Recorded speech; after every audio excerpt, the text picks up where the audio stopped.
Apesar de já termos feito alguns vídeos, né, falando dos equipamentos utilizados em panificação, né, na parte de tecnologia de panificação, tecnologia de pães, a, a gente ter usado uma estrutura do Senai, né, da Vila Canaã, para poder estar mostrando esses equipamentos.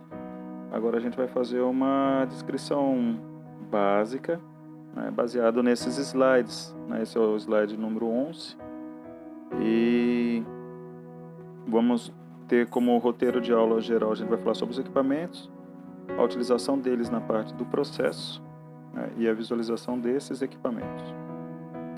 Primeiramente, a gente tem que citar aí alguns equipamentos que vão estar nos próximos slides, como o carrinho transportador, o dosador de água, macieira, cilindro, divisora, molhadora, câmara de fermentação, fornos, etc.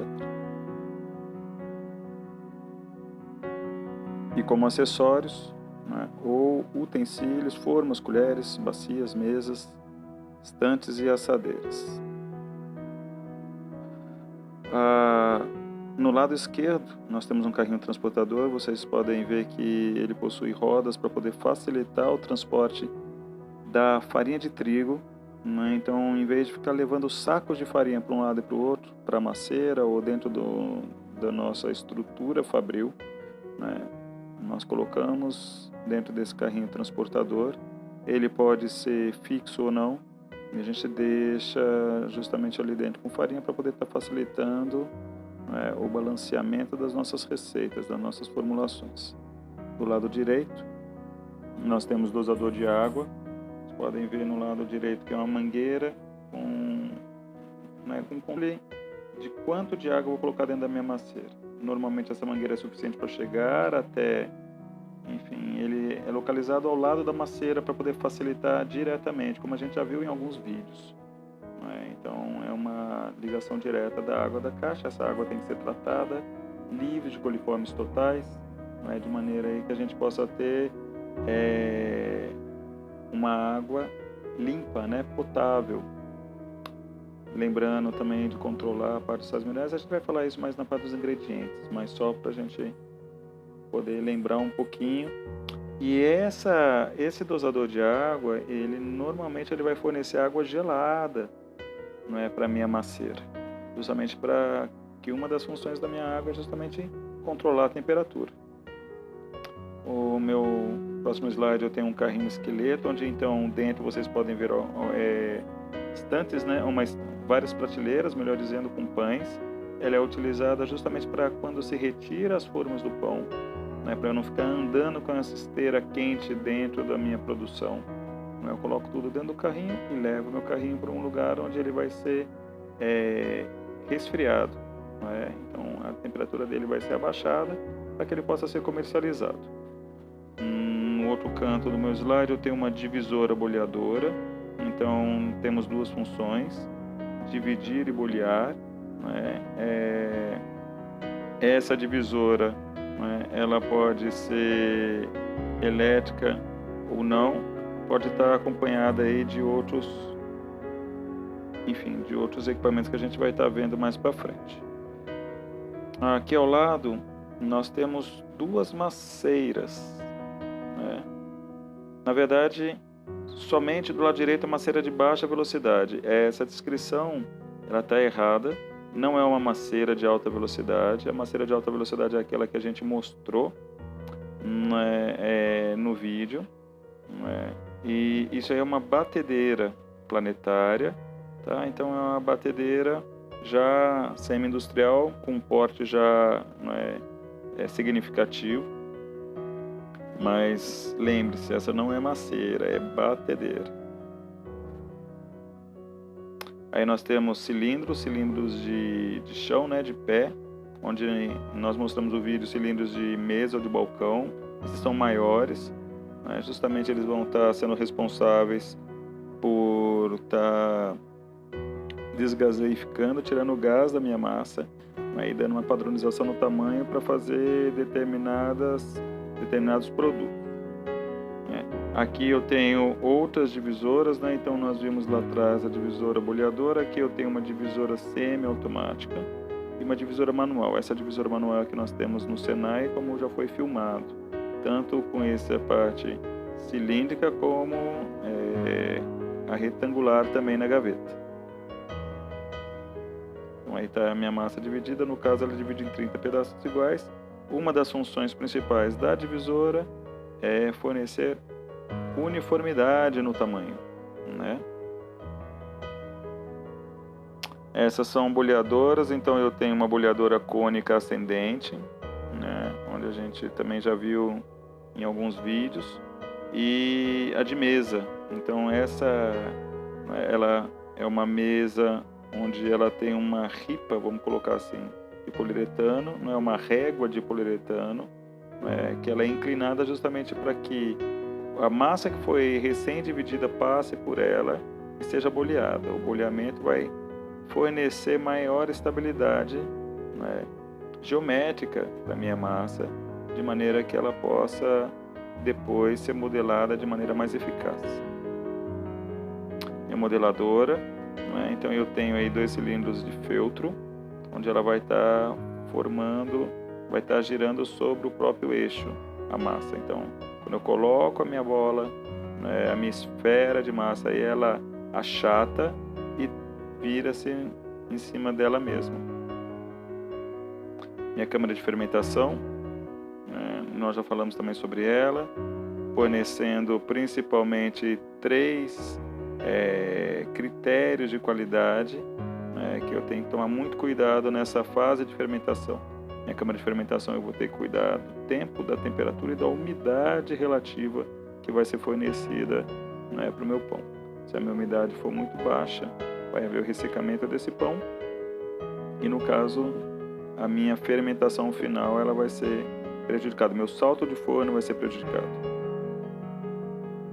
Esse congelador rápido que está escrito no slide, nós vimos nos outros vídeos como ele é designado como ultracongelador, é a mesma coisa.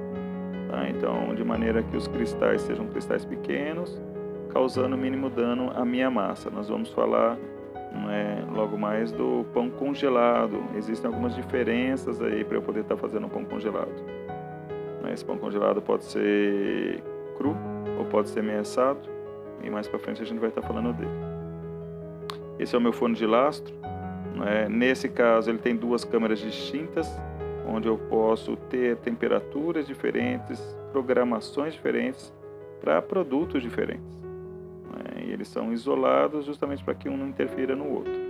Então eu posso trabalhar com uma temperatura mais alta numa câmara, uma mais baixa para uma outra, para algum produto que tenha muita gordura, por exemplo.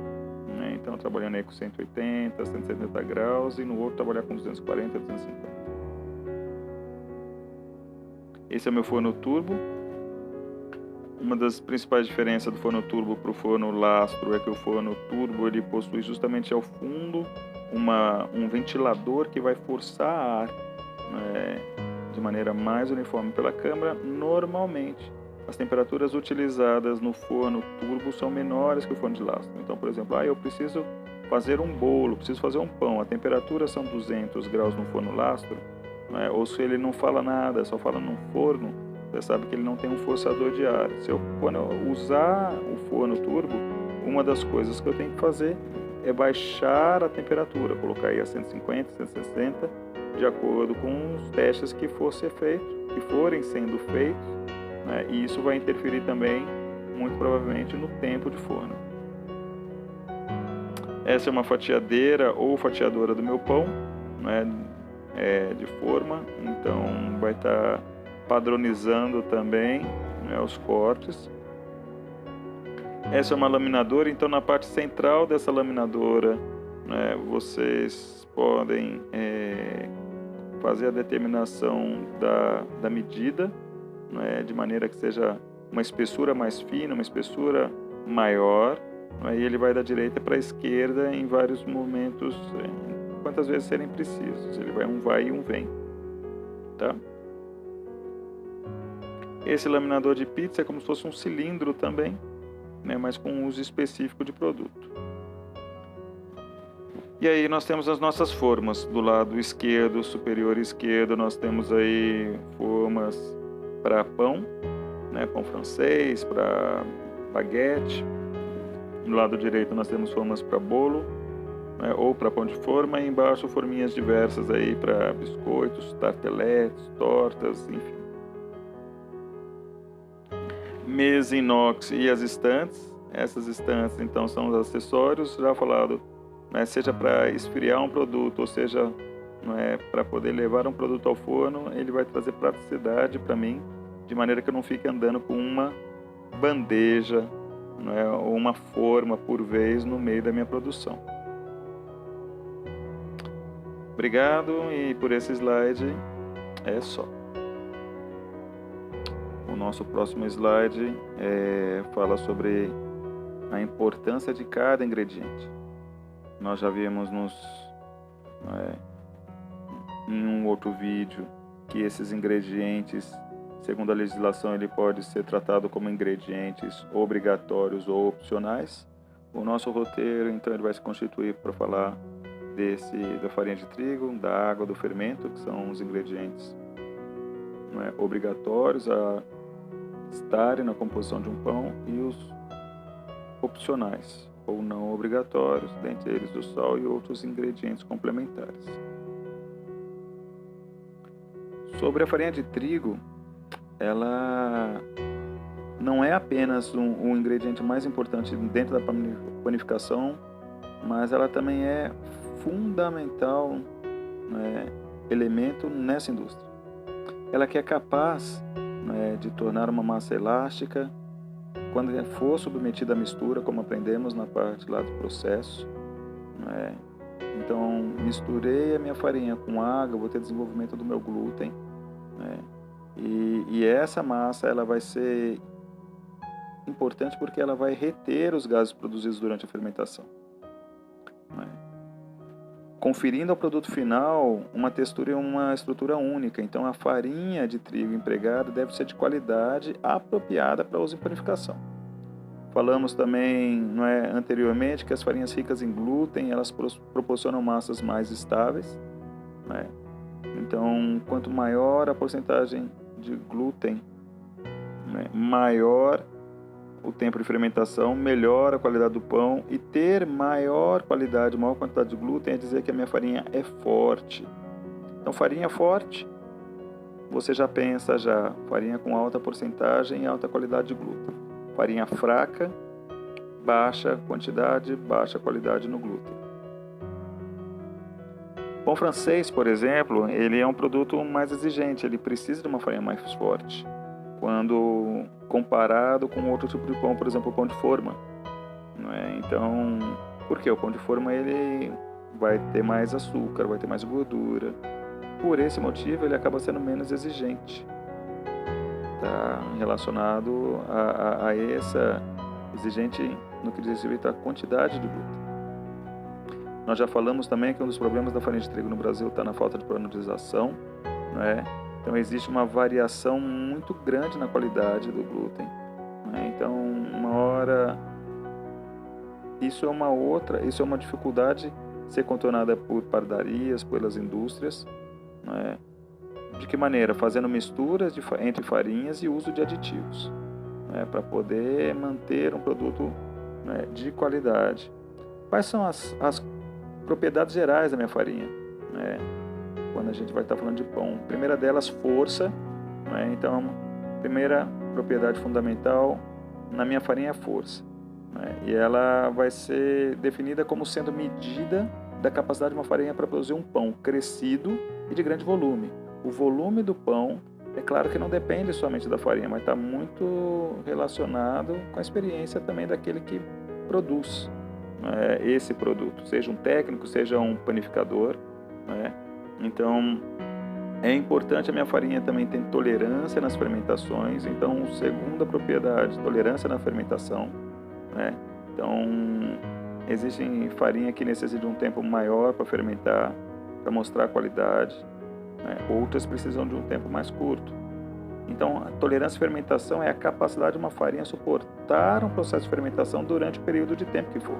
nós já vimos em outros slides, não é, falando que realmente, dependendo do método, não é, seja direto, seja indireto, seja contínuo, seja descontínuo, eu vou exigir mais ou menos da minha fermentação. Não é? Exigir mais tempo ou menos tempo de fermentação. Com isso eu vou exigir mais da minha farinha ou menos da minha farinha. Tá? Outra propriedade, não é a cor da minha farinha, ela depende exclusivamente da natureza do trigo, não é, da sua procedência, de como foi limpo esse trigo, da porcentagem de extração do trigo, já falamos isso lá atrás. Quanto maior a porcentagem de extração, pior a qualidade da minha farinha, da granulometria, do tamanho dos grãos da minha farinha, não é? Quanto maior a granulometria, não é, da minha farinha, mais água ela vai estar absorvendo, né? Então, outra coisa que eu tenho que entender também, né, que a enzima alfa-amilase ela é responsável pela cor na crosta dos pães, devido à decomposição desse meu amido, né, em dextrina e maltose. Então, a quantidade de alfa-amilase e beta-amilase, né, se ela não for suficiente, ela tem que ser complementada. Tudo bem? Glúten, quando nós falamos de glúten, como está falando aqui, a gente vai estar sempre falando das proteínas insolúveis, no caso da farinha de trigo, gliadina e glutenina. A partir do momento que eu acrescento água e trabalho mecânico, que são as sovas, manualmente falando, ou são, elas estarem numa maceira, ela vai estar desenvolvendo mais o glúten. Aqui no caso nós temos aí uma demonstração em relação à qualidade da minha farinha, né? No que diz respeito à qualidade, farinha de novo tem a ver com glúten, glúten tem a ver com extensibilidade e elasticidade. Então, do canto direito inferior, eu tenho uma massa muito elástica. Essa massa muito elástica quer dizer o quê? Quer dizer que meu glúten é muito forte, ele não consegue ganhar volume, não consegue desenvolver tamanho. Em cima, no caso, quando o gás carbônico sai, eu tenho um exemplo completamente oposto. Quando o meu glúten é muito fraco, a minha massa, então, em vez de ser muito elástica, ela é muito extensível. Então, glúten fraco, ela acaba não aprisionando o gás carbônico gerado. E do lado esquerdo eu tenho o que seria a massa ideal. Ideal o suficiente para segurar, aprisionar o meu gás carbônico, de maneira que o meu pão cresça, aumente de volume. Tá bom? Aqui nós temos aí fotos do microscópio eletrônico da estruturação da minha rede de glúten. No começo, como ele está completamente desarranjado, então ele está aí se hidratando ainda. Depois, no meio, a massa parcialmente misturada, hidratada, e no final ela completamente desenvolvida. A água, funções da água. A água ela é responsável por hidratar essas proteínas, muito importante isso. Atua como solvente, agente plastificante, ela facilita as etapas do meu processamento, controla a temperatura da minha massa, isso é importante para evitar que o meu processo de fermentação ele inicie antes da hora, então por isso que eu vou estar utilizando água gelada ou muitas vezes gelo no meu processo, para evitar que essa fermentação ocorra, que é justamente o contrário do que sempre ouviu-se, das mães, das avós em casa. Aguinha morna com fermento para poder ativar o meu fermento, para que a minha massa fermente de maneira rápida. Na indústria isso não resolve, não funciona dessa maneira. A minha água ela controla a umidade, o shelf life é o tempo útil do meu produto. Lembrando que lá no começo, quando a gente falou em secagem, o que a gente está fazendo é justamente retirar a água. A água livre para que não haja o quê? Reações químicas, para não haja proliferação de micro-organismos.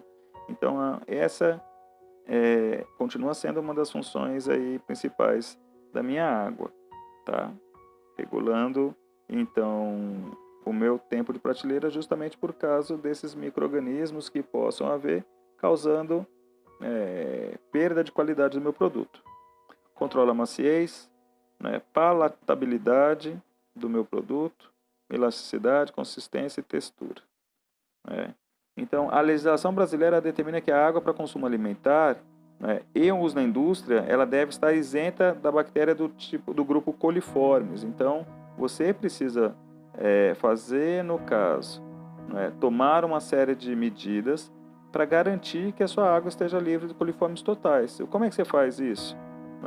Limpando e protegendo o reservatório de água, a caixa d'água, filtrando essa água quando necessária, desinfecção por substâncias químicas, no nosso caso a gente usa mais o cloro, medindo esse teor de cloro, porque se ele for muito acima vai haver uma contaminação química, Então, e fazendo análise periódica sobre contaminação microbiológica. Tudo bem? Próximo ingrediente, nosso sal, quimicamente conhecido como NaCl, cloreto de sódio. Ele é o aditivo que mais contribui para o sabor do pão, além de controlar as ações do meu fermento. Então ele controla a fermentação, aumenta a estabilidade do meu glúten, fortificando ele, e também tem uma função de realçador de sabor. Lembra que salgar é diferente de realçar. Então, fora a parte de salgar, contribuindo para o sabor do pão, ele realça a outros sabores que estão mais apagados. Tá? Tem uma função antioxidante também, fazendo com que o pão, o miolo dele seja clareado. Tá?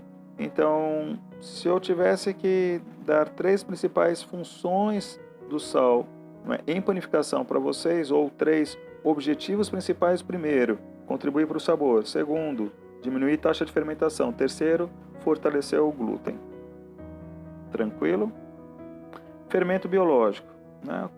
Falando sobre o fermento biológico, ele é constituído por um micro-organismo denominado Saccharomyces cerevisiae. Então, o fermento biológico, ele difere do químico justamente por causa disso, bio-vida, Então, ele tem um micro-organismo ali, um serzinho vivo, que é o nosso Saccharomyces cerevisiae. Ao contrário do fermento químico, utilizado, por exemplo, em bolos, que eu tenho uma mistura básica e ácida justamente para produzir gás carbônico quimicamente. Então, esse Saccharomyces, que é o meu micro-organismo constituído aí, para que haja fermentação, ele tem uma função já discutida em outras partes aí do curso. Ele pode se apresentar de diversas maneiras. Então ele pode ser em barra, fresco, como a gente vê lá, que dá um fermento de padeiro, que ele tem mais ou menos 70 a 75% de umidade. E tem agora em sachêzinhos no supermercado, em lojas especializadas, onde você compra ele desidratado, mais ou menos de 3 a 8% de umidade. Tá? Lembrando, então, que se eu pegar, 10 gramas de fermento biológico fresco, a força de atuação dele é diferente de 10 gramas de fermento biológico instantâneo ou desidratado. Por quê? Porque se ele tem menos umidade, ele acaba tendo mais força. Beleza? Seria mais ou menos quando a gente faz aquele pensamento: o que é mais pesado? 1 quilo de parafuso ou 1 quilo de algodão? Você vai falar nenhum dos dois, porque os dois têm 1 quilo, só que o volume necessário para que tenha 1 quilo de algodão é muito maior do que 1 quilo de parafuso. Então, se você pega 10 gramas desse fermento já desidratado, ele vai ter muito mais colônia desse micro-organismo do que o outro. Então, a ação dele vai ser muito mais rápida e efetiva, e tem que tomar cuidado para que não haja uma contaminação no meu pão pelo excesso de fermento. Tranquilo? Normalmente, a gente fala que o fermento biológico seco, ele tem 3 vezes mais força que o biológico fresco. Então, se uma formulação está pedindo 10 gramas de fermento biológico seco e você só tem do fresco, você, ao invés de usar 10 gramas, você vai usar 30 gramas do fresco.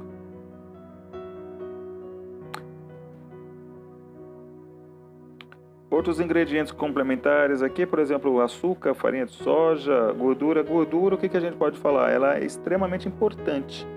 Ela pode ser de natureza vegetal, natureza animal, Ela vai atuar incrementando, aumentando o valor nutricional do meu pão. Normalmente, a concentração que nós usamos é de 3%, né? Então, de gordura, mas ela pode chegar a 6, 7%. Como é que isso funciona? É assim, nós vamos aprender, né, de que quem manda na minha formulação é a farinha de trigo. Então, a farinha de trigo sempre vai ser 100%.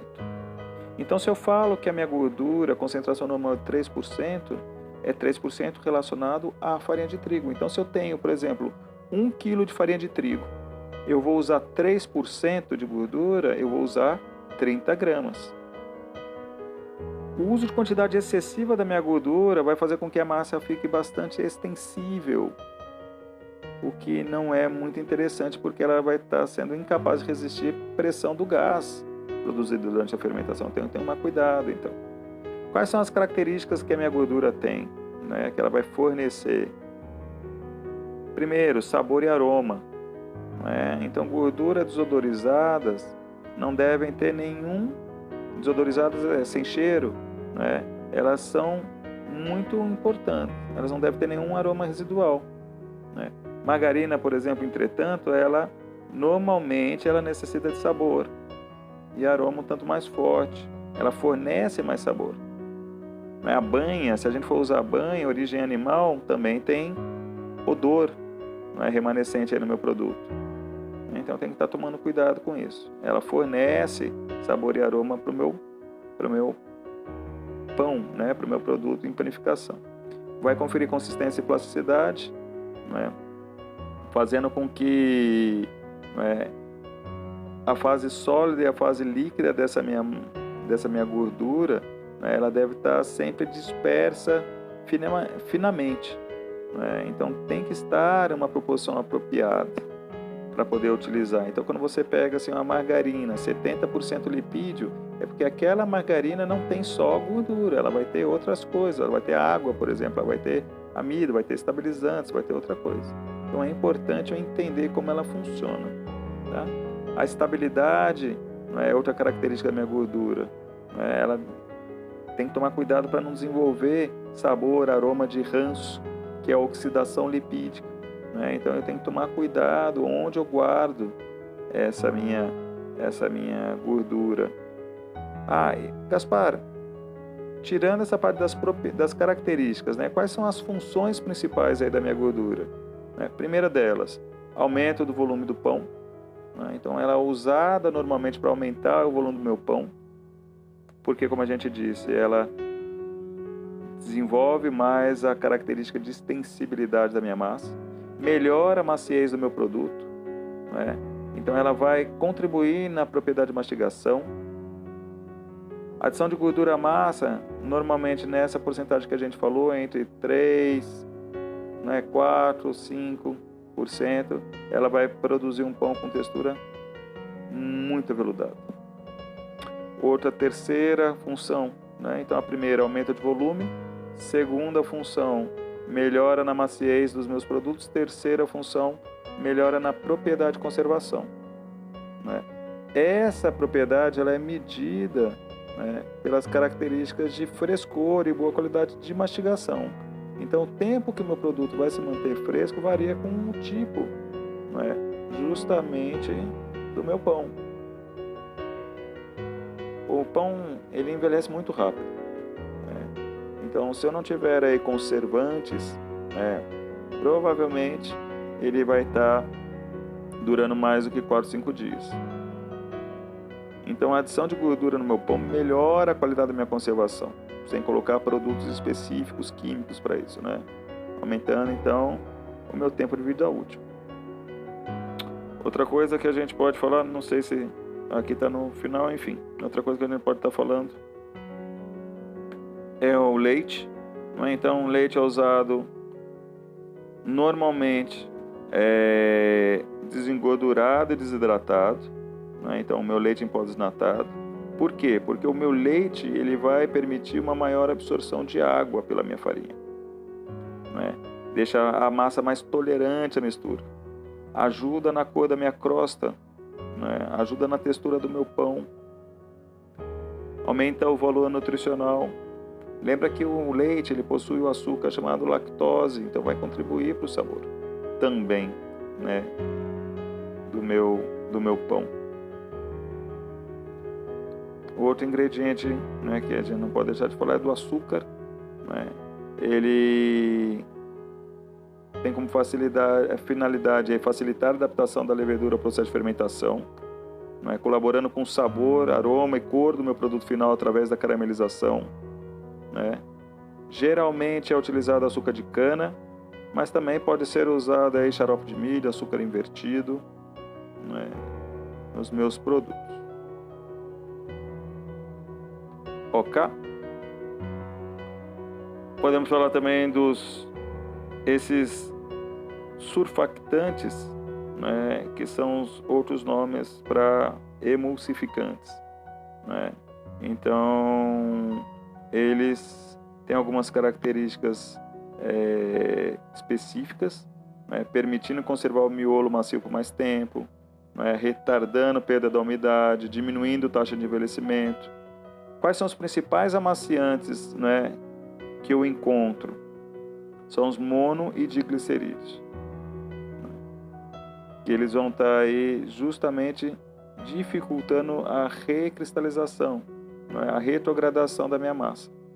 O que acontece nessa retrogradação muitas vezes é o quê? Perda de água, cinerese, né, nesse processo. Tudo bem?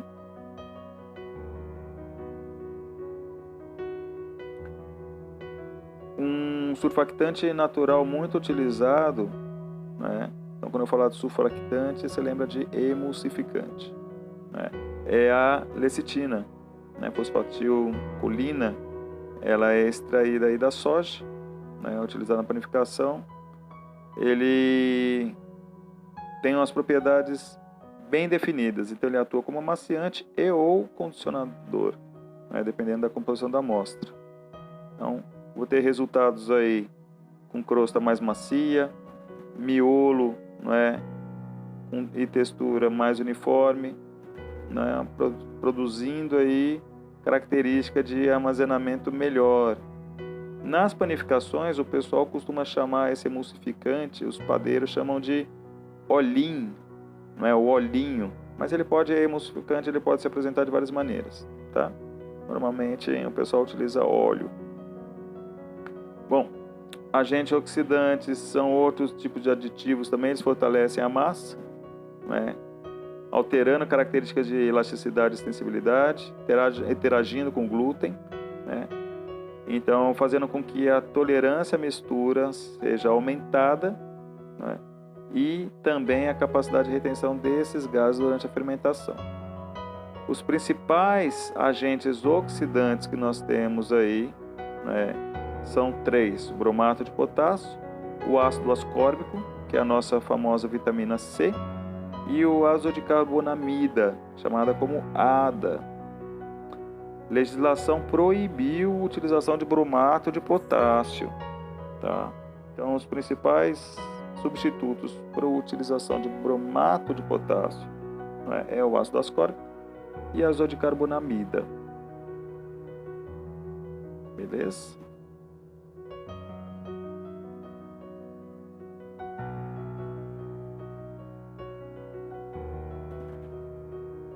E esses são os nossos principais ingredientes.